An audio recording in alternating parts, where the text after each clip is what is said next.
Well, there are two paths, and you just want to have clarity. The path that I teach focuses on YouTube search, but most of the advice that you'll get out there, that they might talk about keywords, but they're not going to lead you to dominating search. Their goal is to help you get viral videos and get as many views as possible, and to turn YouTube into a business. Hey, what if every YouTube search result that your prospects click led straight to you and your calendar filled itself while you slept? Well, today's guest has built that reality for more than 60 coaches and creators. I want to welcome you back to the root of all success. I am the real Jason Duncan, and this is episode number 313. My guest is Nate Woodbury. He's a YouTube producer, he's a strategist, he's the founder of Be the Hero Studios. And Nate's team of 35 people has turned channels into seven-figure lead machines by winning the search bar, not the algorithm lottery. So, Nate, welcome to the show. Yeah, awesome to be here. This is going to be fun. Yeah, well, after 60 plus channels and millions in track sales, what's the single biggest misconception that business owners still have about YouTube lead generation? Yeah, good question. So promo videos and sending traffic to a sales video, that's critical, right? And that's key. But a lot of people think, well, if I want to make sales on my YouTube channel, I just got to put promo videos on the channel. Well, they obviously don't do very well. They're not going to get a lot of views. People aren't searching for them. And so the misconception is just that there's a much better way. Maybe the other misconception, the other side of it would be I've got to have a video go viral. If a video goes viral, then my business will be set. And that's actually not true either. So, yeah. Those are good ones. I've only had a couple of videos go viral in my brief stint as a quasi content creator, and neither one of them led directly to revenue. Although they help the brand, they're not leading directly to booked calls and revenue. Well, take us back to your pivot from web design into video. So, what early data point convinced you YouTube would beat SEO at its own game? Yeah. So I had a custom web design service. I didn't have any programming background, but I knew how to use tools to create beautiful websites. And then I wanted to have my clients get results, right? So let's get these websites ranked on Google. And we started doing a lot of link building and article marketing. And one of the things that we would do is we'd create a YouTube video. And if we put that video on the page, we'd put an infographic on the page and all this hard work, we did get the pages ranked number one on Google. Well, one day I was looking at the data, like how many views is this page getting? How many visitors are we getting? And then I also compared it to this video on YouTube and noticed, wait a minute, this video over on YouTube has got 50 times more views than this page has visitors. What is up with that? And so then I looked at another example and another one, and I kept seeing the same results or the same pattern. And so obviously it caused me to take notice because that's what we want. We wanted a attraction, or we wanted these visitors. And so I just started to pivot and say, well, let's just focus on this one piece because we're getting more results there. And it was obviously a lot less complicated, we'll say, than doing all the website SEO stuff. And admittedly, I started to sense that search engines were changing anyway. And so this seemed like a good way to really just move with the changing landscape. Well, as I understand it, you commit clients to a daily upload cadence for 2 solid years. All right. So how do you help them push past this 6 month content fatigue wall that I'm sure they hit? Yeah, that's a good question. So for clarity, I do recommend, many years of this strategy, but my contract is 1 year. um, and maybe we can talk in specific as well, because I've actually just in the last year figured out how to get results, even if you just launch one episode a week, which I do recommend going more aggressive than that. You'll get more results just because you get more views and more traction. But yeah, if we're talking about the fatigue or the burnout, the biggest help, there's two things that I can touch on. One is when we do keyword research, it opens up a whole world of topic ideas in the form of questions. So, they might want to be talking about productivity and how many videos could you make about productivity. But when you find that there's a specific question that a dental team is asking, or a specific team that a construction group is asking, or different productivity tools, you find a limitless supply of topics to talk about. So that really helps, just being able to talk about a much bigger variety of things in your space. And then the other thing that really helps with avoiding the burnout is we track the results. We just keep a boring spreadsheet that becomes exciting. We put all these questions on the spreadsheet and we check the ranking. Like, okay, if we type this question into YouTube, do you rank at the top? Yes or no? So we start out with all these no's.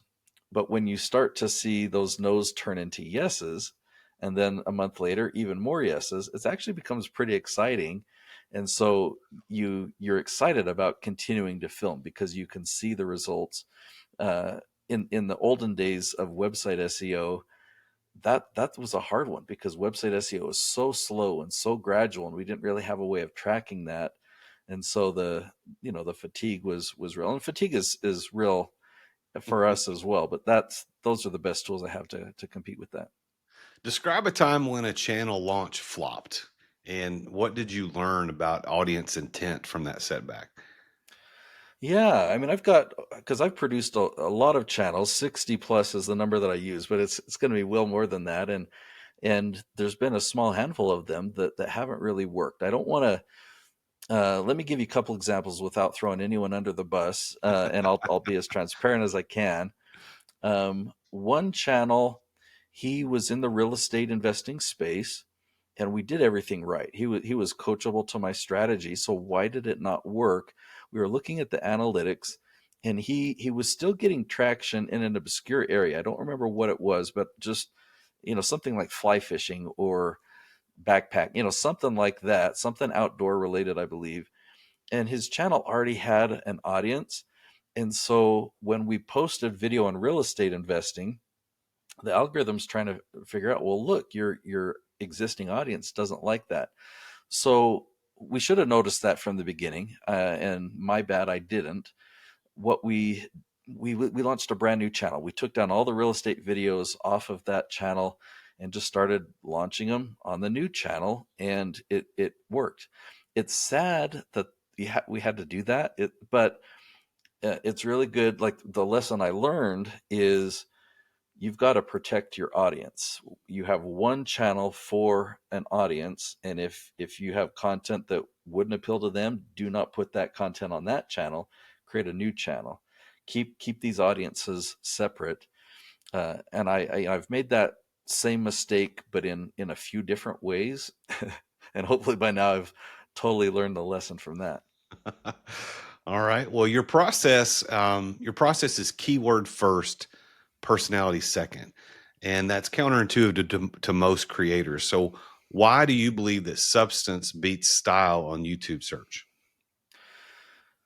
Well, we can really create great content, right? The stuff that we have to share is valuable. That's not the question, but the question is, what's our strategy of getting that content in front of people? How do we have the right people discover it?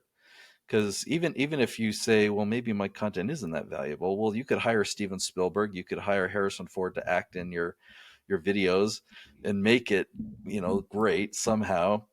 But yet even Hollywood has some strategy of getting views. They put out their trailers, they have the actors go on tonight shows, and there's a lot of lead up and promotion that leads up to a new movie.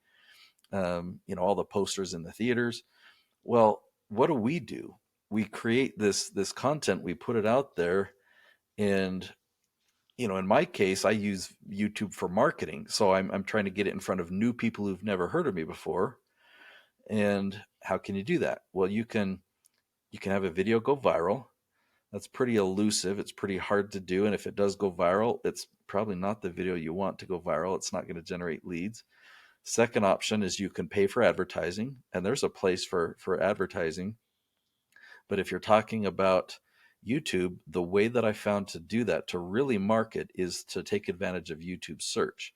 And just think about how valuable this is. People are going to Google and YouTube and they're typing in questions that you as an expert, you have experience in something, you have the answer for it. And so that's what we focus on, is doing the research to find what are the questions that your target audience is asking. What are they asking online?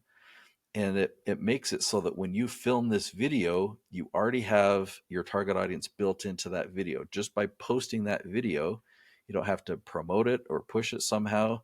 The algorithm will just do its job because you're making content people are searching for. Google and YouTube will do the rest.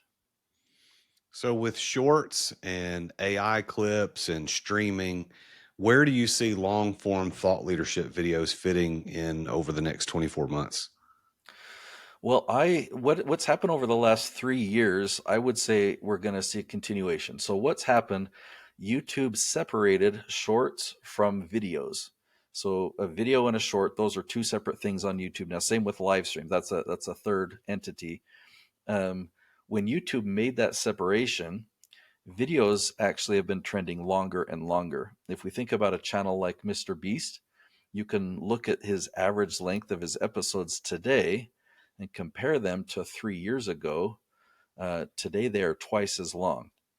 So I don't know if in the next couple of years if they're going to double again, but I foresee that long content, longer videos are going to still be valuable. Talking about shorts, in my space, shorts haven't worked very well. If you're in the space of focusing on ad revenue and trying to just get as many views as possible, whoever these people are, shorts can work really well. Um, Shorts are much more likely to go viral than a video. But in the space of search and trying to build a relationship enough to where people become a lead, we've actually had a lot of difficulty with shorts. I've done a lot of experiments, really hoping to even translate shorts into video views, and it's been a very, very small percentage, a lot smaller than I was hoping for. So I foresee that in the next couple of years being pretty consistent. That videos, longer videos, are going to be the where the value is. Let's hit pause for today's sponsor, Constant Closer. Nate's strategies can flood your inbox with fresh YouTube leads, but somebody still has to turn those hand raisers into paying clients. Constant Closer's AI sales agent does exactly that. It verifies every new email for deliverability. It sends one-to-one personalized follow-ups and even triggers text or LinkedIn nudges for warm leads so nobody slips through the cracks. Users report an open rate of around 63% and a click-to-sell conversions of north of 30%, all because the agent never forgets to follow up. So Constant Closer is our sponsor today. We're very, very grateful to have them as a team sponsor for us here on The Root of All Success. If you're ready to transform YouTube attention into booked calls, you can start for free at therealjasonduncan.com/constant closer. That's therealjasonduncan.com/constant closer. All right, back to the show. So running 60 plus channels sounds glamorous, but what routine or comfort did you have to abandon in order to scale at that level? Well, definitely creating a team. So going back to my web design service that I started 15 years ago and then phased out roughly 6 years ago, I created a process of, it was actually a four-step process of, we're going to find examples of websites our clients like. Then we're going to create mock-ups in Photoshop. Then we're going to get one approved and turn that into a WordPress site. Then we're going to add the content. So just very step by step. And I hired people that could do each of those steps. And so the same thing with video, where I love efficiency. Quality is an important thing to me, but strategy and efficiency is actually a higher priority. So when we film, we're going to film 20 episodes in a day. When we outline our content, we start with some curiosity hooks. How do we let people know why they should watch this video, and then deliver valuable content, and having a call to action at the end. And the editing process, my team knows what to expect. They know how we're going to design the thumbnail. So it's really just all about the systems and looking at it from that perspective of efficiency. many YouTube channels that are more entertaining and that focus on the viral type views, they might spend all day or even all week filming just one episode, where our strategy, we film 20 episodes in a day. I've actually got a filming day for myself planned tomorrow.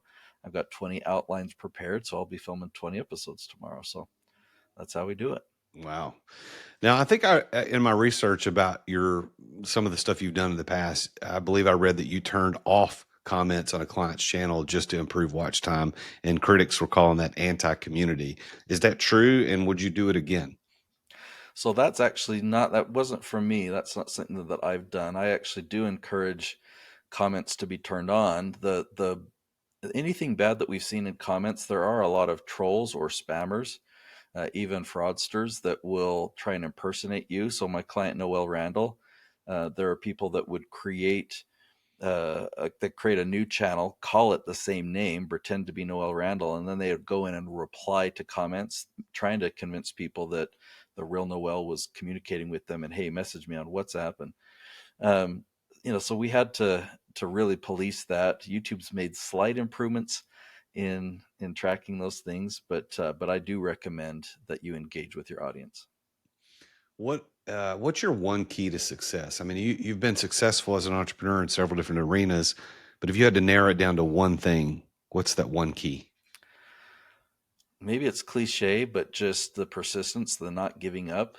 I've been in business now for a little over 15 years, and I'd say the first 9 years were a financial roller coaster. I had plenty of successes, but if you take a successful month and then the following months after it are zeros, it's still pretty rough.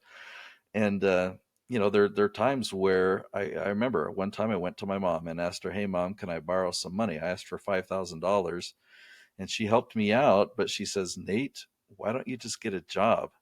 It hurts. It really hurts. That's the reality of entrepreneurship for me. And I just why didn't I go get a job? Several reasons. One of the big ones was I just believed in what I was doing. I knew that I was creating something better. I was certainly working hard. I was putting in at least 60 hours every single week, and then when I wasn't working, I was thinking about work. And so definitely just the persistence, the maybe this is a different principle, but it's related to it, is when you make a mistake or when something doesn't work, you just learn from it, and you just try something else new. uh, I think anyone that doesn't have those abilities, they're probably not cut out to be an entrepreneur. How do you personally define success? Yeah, that's evolved. In the beginning, it was all based on revenue. I remember this is a goal. I want to be a six-figure earner. I want to make $100,000. And over the years, realizing that as revenue goes up, so do expenses and growing the team. And I remember looking like, well, I'm making several $100,000 here, but I don't know that I have any of it profit. So there's a part of it that once you get to a place where you don't have to work, where you can really control your schedule, that's a level of success. For me, what I've found really is fulfilling is impact. I love making a difference. I think that's kind of why I've pivoted my business so much. I started out just creating pretty websites. Then I wasn't fulfilling enough. I wanted to make sure there were visitors on these websites. And it's like, let's put videos on the website that would at least promote your services.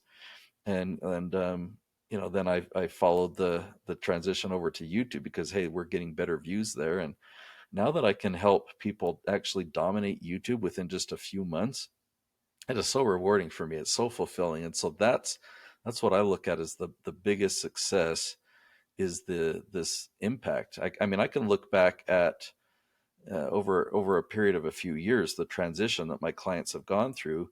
They were obviously amazing people before working with me, but the position they are, um, I'll just give you one example. Like Stan, the annuity man, he is an annuity salesman, and yet he had a vision. I want to become America's annuity agent, and he had plans to do anything and everything. So I mean, he was committed. He was doing radio shows, articles. He was doing social media, he was doing ads, and he also hired me to do YouTube. Well, to look at where he is now, he is by four times, he's America's number one annuity agent. Like he's four times bigger than the second biggest, and he attributes it all to YouTube. It's pretty fulfilling. It's pretty. I love it. I love doing this stuff. Well, I can see it in your face. I can see, and if you're not watching this on YouTube, shame on you. We're talking about YouTube today. You got to watch this on YouTube. But I can see it in Nate's face how much joy that brings him. Not just to know that, he showed him a few things to do it, but like the success that Stan's having as a result of the work that Nate and his team did. Well, I love your definition of success, and I love the honesty about that it changes. But by the definition that you gave, do you consider yourself successful? I do. And reflecting inside about that, I remember I had benchmarks of financial success as like being successful in life, and thinking, oh man, what if I died right now, or what if I, this was all I did. What if I didn't actually make it to become financially independent? I don't know why that was a benchmark for life success, but I've asked myself that question in recent years, and it's like, I've got a lot more that I want to do. I've got some exciting ideas and plans for the future, but if I died right now, I'm actually pretty comfortable with what I've been able to do. But again, I am not hoping for that. I've got a lot more I want to do. What is your best piece of advice for entrepreneurs who want YouTube to drive their sales pipeline? Well, there are two paths, and you just want to have clarity. The path that I teach focuses on YouTube search, but most of the advice that you'll get out there, uh, that they might talk about keywords, but they're not going to lead you to dominating search. Their goal is to help you get viral videos and get as many views as possible, and to turn YouTube into a business. So the more you can understand that there are two paths. Do you want ad revenue? Do you want virality? Or do you want strategic lead generation? Um, and to really focus in, like, choose for yourself. Both paths work. Both paths, um, you can succeed in a big way, but they're just drastically different. And so if you want to generate leads, don't get too caught up in the other side of it, of focusing on you've got to have so many views to count yourself successful on YouTube. But if you do it right, you can have a video just get a small handful of views, say 30 views, and yet you'll generate a few leads and get a client from it. That's actually super valuable. Hypothetical question here. If YouTube disappeared tomorrow, how would you rebuild a lead engine from scratch in 90 days? Yeah, I mean, that's a tough question, but I think about it a lot. YouTube is my favorite tool to use. What's interesting is Google owns YouTube, and we get a lot of views on these videos from Google.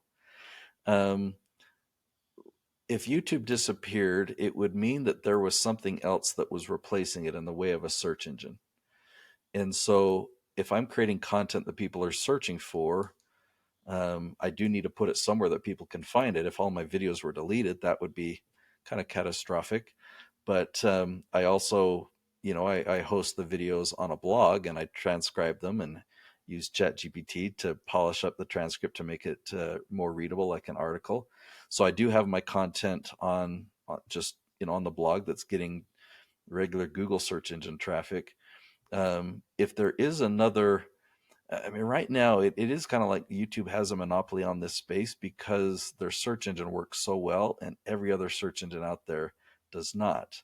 If you think of social search engines like Facebook or LinkedIn, I mean, on LinkedIn, you can search for job profiles or kind of skills for like a resume type thing, but searching for content, the content search engine doesn't exist. Podcasts, unfortunately, there's no centralized search engine for podcasts, or Facebook's search engine doesn't, it just searches for people by name. You can't search for content.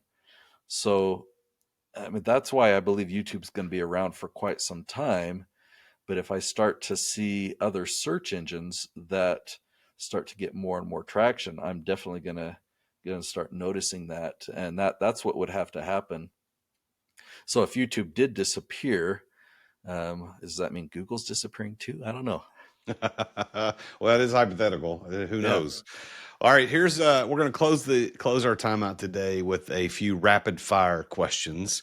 First, what is your favorite YouTube tool or plugin right now?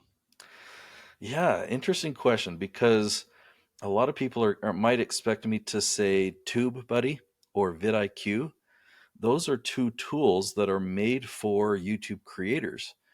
And if you're following path of viral content, or focusing on that ad revenue, you want to create a channel like Mr. Beast, TubeBuddy and vidIQ can help you there. Um, they have keyword tools built in, and so the thing that's misleading is they just don't work. They follow tactics from website SEO of 10 or 20 years ago. Um, so a tool that I recommend, it's called the Keyword Magic tool by SEMrush. And I can mention, I am an affiliate with them. I can give you a 2-week free trial if you go to herokeywordtool.com. Even if you don't pay for the tool, I recommend just playing around with the trial, because you can type in a topic like your area of expertise, just put in 1 or 2 or 3 words, but then you can find questions that have like 8 or 9 or 10 words that still have consistent search volume. I use that tool today for how many hours did I use that tool today? I would say about 3 hours. I've used that tool today. It's really the core of honing in on your target audience, making sure your content has a built-in audience. What's the most underrated metric in YouTube Studio? Well, if you know me, I love search traffic, the search traffic breakdown. To find it, you have to go into YouTube Analytics and then click on the Advanced tab, and then click on Traffic Source. Most other YouTube gurus, they they never talk about that, but what I love about it is you can see, when you break it down, you've got suggested traffic, you've got browse traffic, you've got external traffic, and you've got search. Search is the most valuable for lead generation, because these are people that are actively searching for what you offer as expertise. And so as you can see, that search traffic increasing from week to week, from month to month, that's the report I go to just about every day. Who is one creator everyone should study? I'll share with you a couple channels that I produce, but then another one that's just super fun. So if you want to study Jay Townsend, in fact, you could actually just go to YouTube and type in "become politician" and you'll find Jay. He just dominates that space. He teaches people how to win an election or how to run a campaign. Another one is Jason Schroeder. If you type in construction management on YouTube, you'll find Jason. Both these channels are great to study, how to leverage YouTube for lead generation. And then, on the other side of things, a channel that I just love for entertainment, and his filming style and his editing style is just so good. It's Outdoor Boys. He's made over 1,000 episodes, and he is taking a break for a little bit, but he's helping his son, his oldest son, build his YouTube channel. So I still get my Outdoor Boys fix through that. But man, we still enjoy going back and just watching his videos. That his editing style, it takes a lot of work, but it really shows. All right. So, question for you. Could you ask me one or two questions that would give you a sense, and maybe you already know because we've talked before this show, of what it is that I do, and then tell me what I could do to dominate in YouTube in my area? Yeah. So the first question I would ask is, what section of YouTube or what niche do you want to dominate? Entrepreneurship would be kind of a branch, or maybe it's Hmm. a tree. I know you have this leaf methodology, which I'm going to give you a chance to talk about in a minute. So, entrepreneurship, and then there's more specifics around that. Yeah.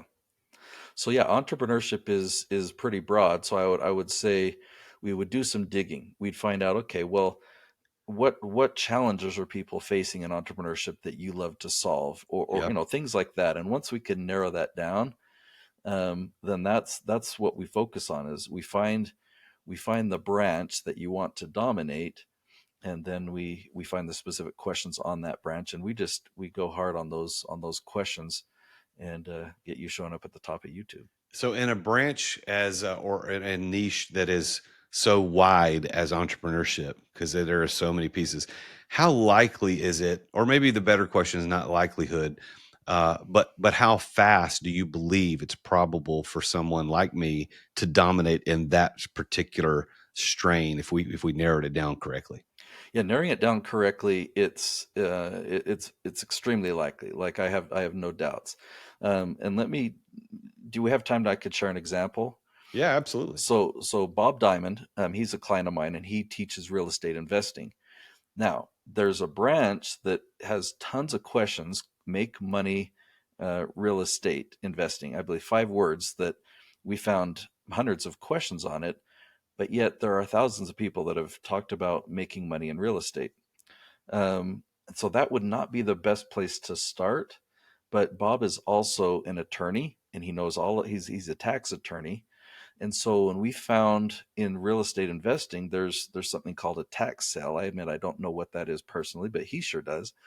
And so we focused on tax sales as just one branch. Any questions people are asking about tax sales, um, even though the real estate space on YouTube is extremely competitive, we were able to have him dominate the tax sale branch within just a few months. And he doesn't dominate it completely. I'd say he's about 50% of the way there, meaning about of all the questions we found on that branch, he's ranking at the top of YouTube for about half of them so far. Wow. And we're going to get him there, to the top. That's great. Well, let's talk about your leaf strategy, and because I know that that's something that you teach, this strategy called the leaf strategy. So, tell the listeners as we finish up today a little about the leaf strategy, how they can get access to it in a webinar, and then anything else you want to add to that. Yeah, so I use a tree analogy where you've got a broad trunk that goes out to the branches that goes out to the leaves. And when we talk about questions that are really specific, that's what a leaf is. So a leaf represents the questions on your tree, right? Your topic tree. So as we do keyword research, we start with the trunk. Like, what do you have expertise in? Like you said, entrepreneurship. And then we look at all the different branches on entrepreneurship. And the further we go out, we start to find these questions, and we group the questions into different branches. It's a little bit of a tedious process. That's the role that I take on. I don't require you to become an expert in that. I just let's get digging, and that's where I spent my few hours today doing with 2 different clients. But what that does is we compare one branch to another, and when you look at questions that are grouped together, you can realize, you know what, this branch is my target audience more than the other one. These people are a little bit more advanced, or whatnot, that the demographics, or their industry. And so by doing that, it allows you to have clarity, and what's the word I'm looking for? It allows you to have confidence that you really will be able to dominate that. It gives you a clear path. So I love teaching this visually. So I have an hour-long webinar that I do where I take people step by step through that leaf strategy, and I show you a lot of examples. So by the end of the webinar, people have clarity on if the leaf strategy is a fit for them. But even more valuable is they'll know how to implement it. They'll know how to get their videos ranked at the top of YouTube. So the place to register for the webinar is theleafstrategy.com. All right, you heard it there. Go to theleafstrategy.com, theleafstrategy.com. And then you also mentioned your favorite tool earlier, and I want to mention that. I'll give you your affiliate link, and that's herokeywordtool.com, which will allow you to use that tool that you're from SEMrush that you were talking about, the keyword research tool. But I would recommend people highly go to watch the webinar that Nate does at theleafstrategy.com. You can follow him on all social media. You can look him up at Nate Woodbury or betheherostudios.com. Nate, congratulations on your success and your fulfillment, because I could tell that you really love what you're doing. So congratulations on that. Thank you for being here on the show today. I really appreciate it. You're very welcome. You asked some good questions. All right, folks, you know what time it is. It's time for another edition of JD's Public Service Rants. This is the part of the show where I call out the little things that shouldn't have to be said, but clearly they do. So if you're guilty of this one, consider yourself officially put on notice. I'm going to talk about people who go walk out on the greenway. Walking 4 or 5 people wide on a greenway? No, that's not a casual stroll. That's a human barricade. Shared paths work just like the road. You're supposed to stick to the right. And if you're in a group, just be aware of other people who are trying to get by. Nobody wants to ask you to move like they're negotiating a treaty. Come on, people, stay to the right. Well, that's it for today's JD's Public Service Rants. And if you've got an idea for one, send it my way. And remember, don't be that guy. Thank you for listening to The Root of All Success today. I am your host, The Real Jason Duncan, and my guest was Nate Woodbury, BeTheHeroStudios.com. Such a great story about how to use YouTube. And if you're not trying to be an influencer and go ad revenue, which is what I want, I don't want to do that. I want to do what Nate's teaching. Go check him out at BeliefStrategy.com. Sign up for his webinar. Learn how to do this on your own. Tune in again next time on The Root of All Success when I talk with yet another very successful person about his or her journey to success. Until then, as always, I am the real Jason Duncan, and Jesus is King. Attention business owners. Attention business owners. Feeling burnout from running your business? Uncertain if you're nearing burnout? Take our free 10-question business burnout test at businessburnouttest.com to discover where you stand. With just 10 quick questions, you'll learn how to immediately begin making changes to regain freedom and success. Cut your daily operations time in half. Improve your quality of life and prepare your business for your future exit without losing revenue or profit. Visit businessburnouttest.com now and take the test. Thank you for listening to another edition of The Root of All Success with the real Jason Duncan. If you've enjoyed this week's episode, visit therootofallsuccess.com to access the show notes and other helpful resources. Follow Jason on social media at The Real Jason Duncan. See you again next time here on The Root of All Success.